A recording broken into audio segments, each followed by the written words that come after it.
Happy Thursday, everyone. Meteorologist Andrew Wilson here with an update to the forecast. We have had a wonderful week here over the last few days. It has been a little bit hot at times, but we've had temperatures now cool off a little bit, and that's thanks to the fact that we have some shower activity that's been passing through, including the chance for a few showers and storms as we head throughout this afternoon. We already have some of those storms moving into parts of North Georgia, looking up into the Rome area, then stretching all the way up into Pickens County, northern Bartow County, northern Cherokee County, seeing those storms continue to make their way down to the south and east. Sometimes bringing with it some heavy rainfall, seeing a lot of lightning associated with some of these storms. So let's go ahead and get a closer look at some of these that are making their way again in as we head throughout this afternoon. This is going to be into far north portions of Cherokee County, up into Pickens County as well. You see them all kind of making their way down towards the south and east, and they're going to be heading closer on over to the Lake Lanier area. If you have any friends or family on the lake this afternoon here for Thursday, as of about 2:32 in the afternoon, go ahead and give them a phone call. Make sure that they can get off the lake. That way they don't end up trapped by one of these storms and having to take shelter in a cove. Best to just be off the lake whenever you have lightning and then also some strong winds. National Weather Service has been watching these storms, and as of 2:32 in the afternoon on Thursday, it's looking like 50-mile-per-hour winds in parts of this storm. So again, very strong winds, not considered severe, but definitely considered a strong storm.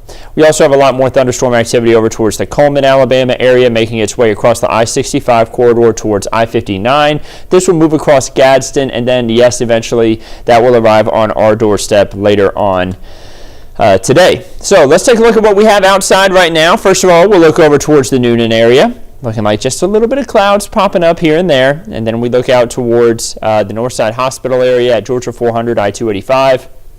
Starting to see that cloud cover thicken up a little bit more. Out towards the airport, everything moving smoothly. See a plane taking off there. As we head throughout this afternoon, though, we may end up seeing a few delays by the fact that we do have some of those showers and storms passing through. Now, those showers and storms are also going to keep our temperatures a little bit cooler. Over the last 30 days, we've only had 3 days that have brought temperatures below 90 degrees. Now, it's looking like for today, we may add to that. We may end up having temperatures avoid that 90-degree mark again. It's possible we still hit 90, but we're thinking more upper 80s here for today here at 11 Alive. 98 degrees is the hottest temperature we've had so far this year. That was on July 29th. You see on the top 5 hottest temperatures so far this year. July shows up a lot. July was a very hot month. I think it was the 7th hottest July on record. Meteorologist Nicole Hartford was looking up a lot of that data here just a few days ago and made a great graphic on it. Yeah, it was a very hot one.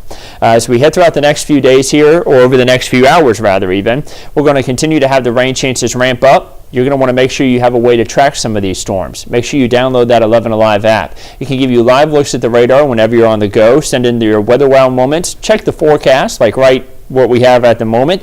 89 at the airport. It's possible that we hit 90 before that shower arrives. So it is hot out there, but hopefully some shower activity will cool us off and keep us from hitting that 90-degree mark. Now, as we head throughout tonight, temperatures will eventually drop down to the 70s. We're still going to have the chance for rain. Also, that 11 Alive app, great whenever we have the chance for strong storms, like severe weather, which we have the potential for today. Some of these storms could be strong to severe. We have a level 2 risk here up towards far northwest Georgia and stretching into northern Alabama, up into Tennessee. A level 1 risk for pretty much everybody else, meaning that we could have a few isolated showers and storms that could become strong and severe. Again, we've been watching those storms dip their way down to the south, mainly north of the Atlanta metro as of the early afternoon hours on Thursday. But for later on today, this does push down to the south and east. Looking off to our north and west, you saw that this big complex of storms that was over portions of Missouri, southern Illinois, western portions of Kentucky, it kind of fell apart a little bit, but now it's starting to reform again, and that's what's going to be impacting us this afternoon. So let's look at the timeline for this. The main threat with these storms, by the way, is going to be damaging wind, but a brief spin-up tornado could also be possible, something that we'll keep a close eye on, but again, that tornado risk very low. It's not not going to be as significant as the types of storms we typically get in the fall and early on in the spring.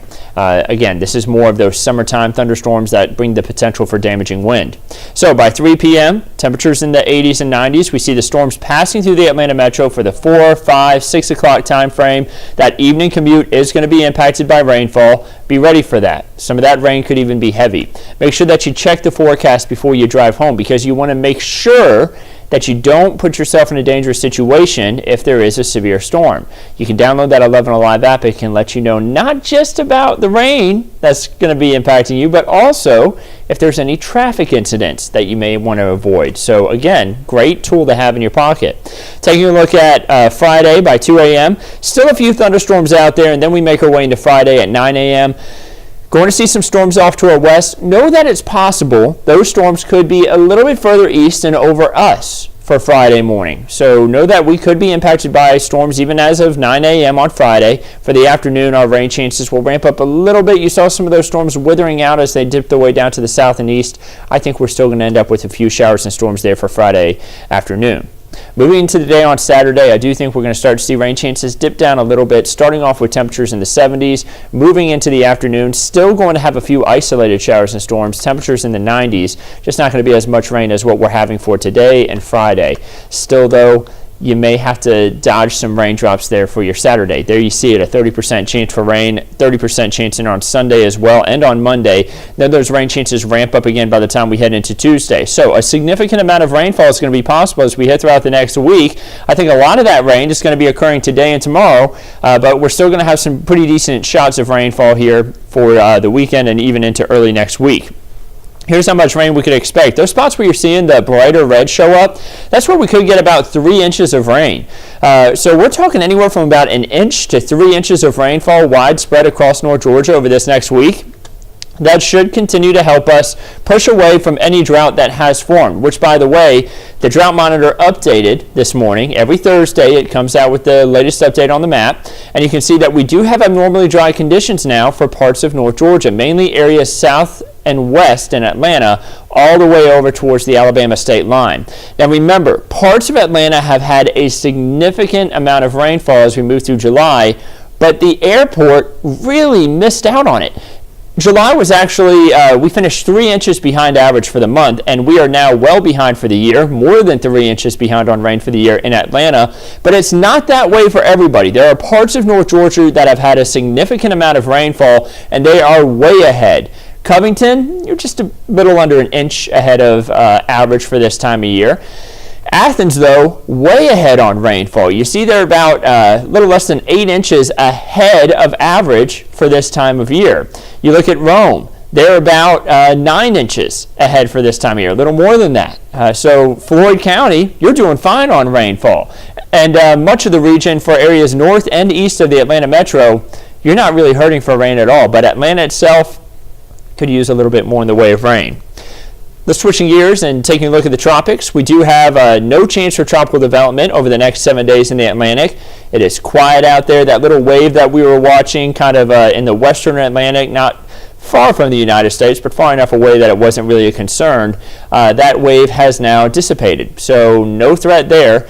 But over towards the Pacific, activity continues to be a little bit more significant. While this isn't really threatening land, you see it would even go south of Hawaii. We are watching Hurricane Dora, which is a major hurricane in the eastern Pacific at the moment. It's expected to track its way off towards the west, weaken as it moves into a little bit cooler water there south of Hawaii, and then just likely collapse as it tries to trek its way across the Pacific. So pretty significant storm out there. Of course, Dora is their fourth name on the list. They go by a different set of names, though, in the Pacific compared to the Atlantic. So Dora is their fourth name storm. Ours was Don. Don didn't really impact anything. It just kind of spun out there over the Atlantic for a little bit. Our next named storm, if we do get one, would be Emily. So we still have a lot of the season to go. Peak of the season isn't until we head towards September 10th. I always like to say the last 2 weeks of August, first 2 weeks of September, that's really when activity peaks in the Atlantic Basin and over towards the Gulf of Mexico as well. Then we start to see things calm down, but you can still get significant storms in months like October and sometimes, yes, even in November. But the season ends come November 30th, so we're all looking forward to that date. Looking at your 7-day forecast, here's what we can expect here in North Georgia throughout the next week. Seeing a 50% chance for showers and storms as we head throughout the day there on Thursday, on Friday, 88 degrees for the high. Looking at Saturday, 91, 93 there on Sunday, and then 91 on Monday, 30% chance for rain there each day. And then we head into Thursday, a 40% chance for rain, and then Wednesday, the driest day of the week, hitting 90 for the high, partly cloudy. You know, that's not too bad. As long as we end up seeing a little bit of drier air in there, we may end up seeing that whizometer number really bump up. Maybe one of the best days that we've had in a while, especially with all the storms that we have possible throughout this next week. So, for this next week, you saw a lot of temperatures in the 90s. That is slightly above average for this time of year to see temperatures at 92, 93. 90 degrees is the average high for this time of year in Atlanta. And slightly above average isn't just what we're going to be dealing with over the next 7 days. Right now, you're looking at the 8 to 14 day outlook, and it looks like that trend is going to continue. We're also going to be dealing with a little bit of above average rainfall. So that could continue to help communities like here in Atlanta, where we've been a little bit behind on rainfall. Maybe we can catch up a little bit to make sure that we can finish the year on a solid amount of rain, right? We don't want too much, but we also don't want too little. Let's see if we can get right there at that sweet spot, right on average for this time of year. Your weekend getaway showing us that as we head throughout this next few days. First of all, for Friday, looking like showers and storms all across the weekend getaway areas. Saturday, going to be a little bit drier there for Gatlinburg at least, and up towards Lake Lanier, maybe getting a little bit of a break here and there. Remember, a few isolated showers and storms will still be possible, so just make sure that you have a way to keep an eye on things with the radar. And then as we head into Sunday and Monday, seeing some showers and storms continue for areas like Lake Lanier, Gatlinburg, Destin. You do see Savannah and Charleston. We'll get a little bit of a break there on Sunday, though. And then your Peach State outlook, if you're traveling across the state of Georgia throughout the next 3 days, you see that a lot of spots are going to be dealing with that shower and thunderstorm possibility. And then back to your Georgia State Park forecast. Again, tomorrow, going to have the chance for rain. Make sure that you're being careful out there on those hikes. Have a way to receive alerts. The 11 Alive app again, great to have. And then also make sure that you're drinking plenty of water if you're going to be out there in that heat. So let's bring it back up on the 7-day forecast. Again, we are going to have the updates every Monday and Thursday. That way you can stay updated on what you can expect for the week ahead. Chief Meteorologist Chris Holcomb is in the building right now. He's going to be keeping an eye on the storms that we have possible this afternoon. Our newscast starts at 5 on 11 Alive, having the latest update on that here for this Thursday, and then keeping you updated all the way throughout this evening. Meteorologist Melissa Nord, of course, Chief Meteorologist Chris Holcomb, as I mentioned a second ago, and myself are going to be in here keeping an eye on these storms, keeping you updated, and any storms we may have tomorrow morning, Meteorologist Chesley McNeil will be in here tracking those. Of course, we'll keep you updated on 11alive.com anytime in between and with your 11 Alive app. I hope you have a wonderful weekend ahead of you, and we'll keep you updated all throughout the weekend right here at 11 Alive.